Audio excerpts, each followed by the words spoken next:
Hi there. If you're someone who's felt anxious about expressing your needs because you worry that it might scare a partner away, you're definitely not alone. Communicating what you actually want can feel challenging, especially if you're a little more on the anxious attachment side of the scale. But here's the thing. Expressing your needs doesn't have to create distance. It can actually help to build a stronger and more secure and more resilient connection. And in this video, we're going to talk about how to share your needs in a way that brings you closer to the relationship you want. And by the end of this video, you're going to feel more confident about honoring what's important to you and communicating that in a way that not only feels natural, but actually helps you to attract someone who values you. So let's start with something really important, and that is your needs are completely valid. Wanting a connection that feels safe, where you're valued and respected, isn't too much. It's human. So right away, it's good to remember that part of creating a secure relationship, it's about being able to honor what you need and want in that relationship. And it's actually healthy to ask yourself if a relationship is meeting those needs, whether it's feeling like a priority or knowing that you're valued, or just feeling safe to express yourself. It's great to recognize these things early on to build a strong foundation. And so when you meet someone who's right for you, they'll want to know these things too. Now let's talk about how to get there in a way that feels comfortable. So step one is getting clear about what you need. So you can really get intentional about this. It's about finding things that make you feel grounded and secure. And sometimes we get so kind of focused on feeling like easygoing or low maintenance in a relationship that we might actually lose track of what helps us to feel comfortable and to feel good in a relationship. So take a moment to ask yourself, okay, what do you need to actually feel secure and valued? Maybe it's knowing that your partner checks in during the day with you, or that you can openly talk about your feelings without fear of them pulling away or fear of them judging you. Whatever that is, go ahead and make a note of that for yourself or journal it, because these aren't demands. These are like your actual needs. These are giving you insights into what makes you feel most at ease. And this clarity, it'll help you communicate more confidently what you want. Now, when it comes to expressing your needs, language, as always, is super powerful. And by using those I feel statements, you can keep the focus on your experience rather than what your partner should or should not be doing. And this is especially helpful because it makes sharing feel a lot less like a criticism or a demand or something like that.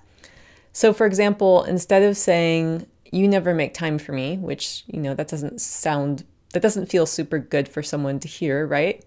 You might say, "I feel happiest when we have a plan to spend time together." And this way you're not placing pressure on them, which of course with someone with avoidant attachment is going to push them away. You're simply sharing what matters to you. And remember, it's okay to be honest without worrying about being too much. So being authentic actually helps you to build real and lasting connections because people know who you are and what you want. So the next step is to open up space for a real conversation. And it's totally normal for someone with anxious attachment to worry about how their partner is going to take this or how this is going to land. But here's the thing. Relationships grow stronger when both people feel heard and understood. So after you share what you feel, you might say, "What do you think? Like, how does that feel for you?" And this just invites your partner to express how they feel, invites their perspective. And it shows them that you care about their perspective. You care about hearing their thoughts and their response.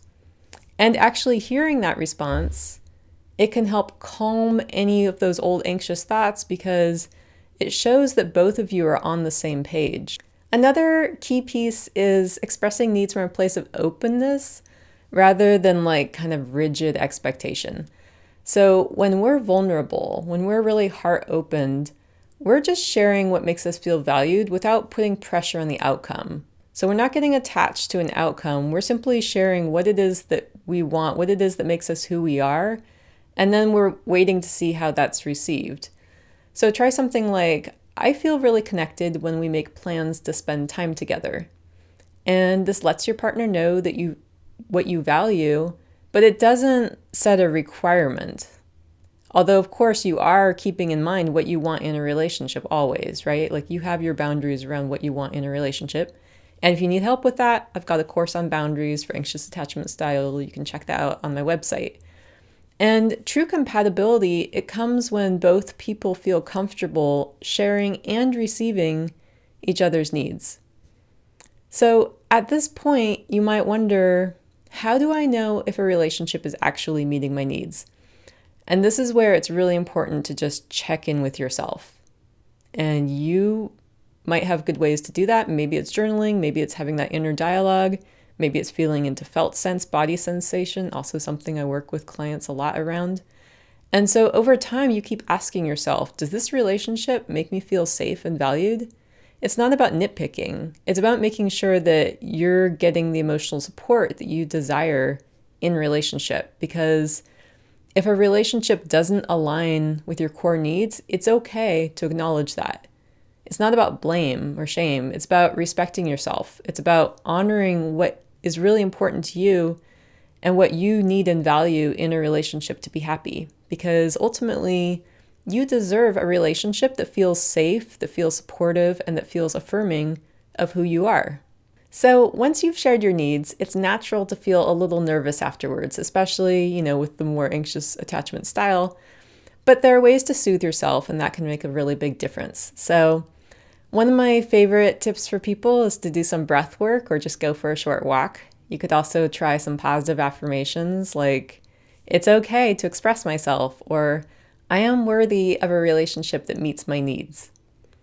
And you can remind yourself that sharing your needs, it's a sign of self-respect. And with practice, it's just gonna get easier.